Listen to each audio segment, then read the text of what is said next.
Maintenance of the dispenser is easy.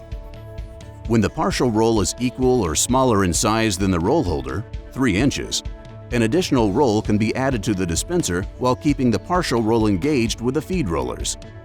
To load a replacement roll, pull the carousel lock bar towards you. Rotate the carousel down until the partial roll is in the bottom position and locked into place. Rewind any excess paper back onto the roll. Insert a new towel roll into the upper roll holder and ensure that the paper feeds over the top of the roll. Position the end of the towel under the transfer bar, leaving a 1-inch flap. The towel will automatically engage after the first roll is depleted. Do not press the sheet feed button, as this will cause the dispenser to double feed. Close the cover